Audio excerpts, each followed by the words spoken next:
ગાંધીનગર જિલ્લાના ગિયોડ ગામે આદ્યશક્તિ મા અંબેનું ચમત્કારિક મંદિર આવેલું છે। આ મંદિર પર લોકોની શ્રદ્ધા દિવસે ને દિવસે વધી રહી છે। દર પૂનમે અહીંયા દૂર દૂરથી ભક્તો આવે છે અને માતાજીના આશીર્વાદ મેળવે છે। ખાસ કરી ભાદરવી પૂનમે મોટા અંબાજી પગપાળા જતા શ્રદ્ધાળુઓ ગિયોડમાં અંબેના દર્શન કરતા નથી ચૂકતા।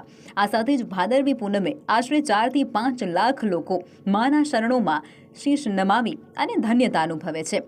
આદ્યશક્તિ અંબેમાં તેઓની દરેક મનોકામના પૂર્ણ કરે છે। આ મંદિરમાં આવેલ માતાજીની મૂર્તિનું તેજ જોઈ અને ભક્તો અભિભૂત થઈ જાય છે। આ મંદિરમાં બાળકો, યુવાઓ તેમજ વડીલોને અતૂટ શ્રદ્ધા રહેલી છે। આ સાથે જ મંદિરનો વિકાસ પણ મોટા પાયે થયેલ છે। ભાદરવી પૂનમે જતા શ્રદ્ધાળુઓ માટે આ મંદિરની બહાર સેવાભાવી વ્યક્તિઓ દ્વારા વર્ષોથી કેમ્પ કરી અને તરબૂચનું નિઃશુલ્ક વિતરણ કરવામાં આવે છે।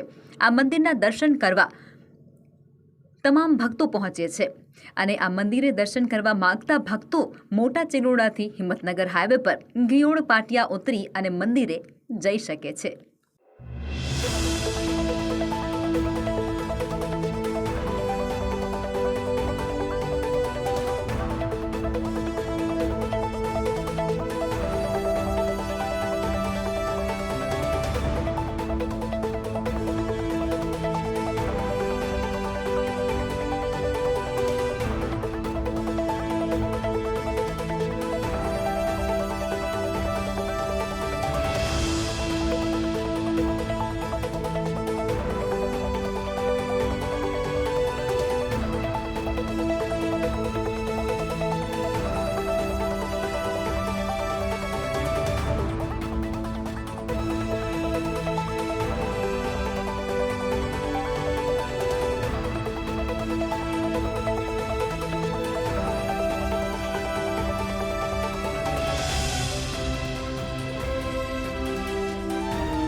પ્રાગટ્ય વિશે કંઈ જણાવશો?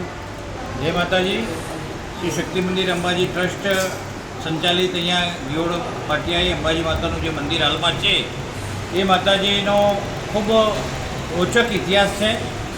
1988-89ની સાલમાં કુહા કણભા ગામે એક રવિમુનિ કરીને સંત હતા અને એમના સંપર્કમાં ત્યાં ગામમાં એમને કુહા કણભા માતાજીની આ મૂર્તિ લઈ જવાનો એમનો ઈચ્છા અને વિચાર હતો, પણ ત્યાં ગામ લોકોને કંઈક પ્રોબ્લેમ થવાથી અહીંયાથી દસેલા ગામના વતની ગેમરભાઈ અને બેચરભાઈ એમના સંપર્કમાં હતા। તો એમને કહ્યું કે ભાઈ અહીંયાથી આ મૂર્તિ ક્યાં લઈ જવી? તો આ લોકોએ એવું કહ્યું કે ભાઈ આપણે ત્યાં દસેલા આ મૂર્તિ લઈ જઈએ।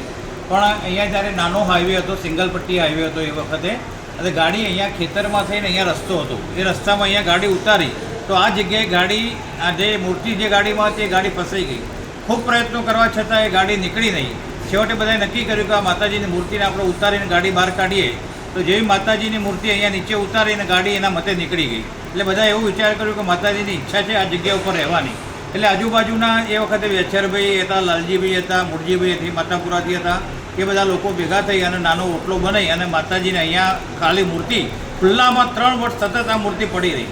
આપણે વાસ્તુ કરીને રહેવા જતા હોય છે ત્યારે માતાજી પહેલાં આવ્યા, પછી આને એ લોકોએ ભેગા થઈને હાઈવે ઉપરના જે માણસો નીકળતા હતા સેવાભાવી એ લોકોને ઊભા રાખીને નાનો ફાળો કરી અને નાની દેવડી બનાવી અને ત્યારથી માતાજીને અહીંયા મૂર્તિનું પ્રસ્થાપન થયું। ધીમે ધીમે સમય જતાં અહીંયા ટ્રસ્ટ મોટું થયું અને આનો વિકાસ થતો ગયો અને આજે આપણે જોઈએ છીએ એ પ્રમાણે મિની અંબાજી તરીકે પ્રચલિત અહીંયા અંબાજીનું ધામ ખ્યાતિ પામે છે। લાયેલી હતી ત્યાં કુહા કણભા લઈ જવા માટે, પણ અહીંયાથી ત્યાં દસેલા લઈ જતા માટે અહીંયા માતાજી સાક્ષાત અહીંયા ઉતરી ગયા, એટલે લેવાય છે કે એમને જવા ઈચ્છા અહીંયા હતી એ પ્રમાણે અહીંયા એમનું સ્થાપન થયું। ભાદરવી પૂનમે ભીડ કેવી હોય? ભાદરવી પૂનમે છેલ્લા 5 વર્ષથી અહીંયાથી લગભગ 4 થી 5 લાખ દર્શનાર્થીઓ આજુબાજુના 10 તાલુકા અને જિલ્લાઓમાંથી અહીંયા પધારે છે. અરવલ્લી કે મહેસાણા, સાબરકાંઠા, અમદાવાદથી આગલા દિવસે રાતથી જ અહીંયાથી બંને બાજુનો હિંમતનગર અને આમ નાના ચિલોડા સુધી હાઈવે બ્લોક થઈ જાય છે. એટલી વસ્તી મોટા પ્રમાણમાં તે પૂનમની રાતે 12 વાગ્યા સુધી સતત લગભગ અમારો અંદાજ છે કે 4 થી 5 લાખ દર્શનાર્થીઓ માતાજીના દર્શન કરી ધન્યતા અનુભવે છે.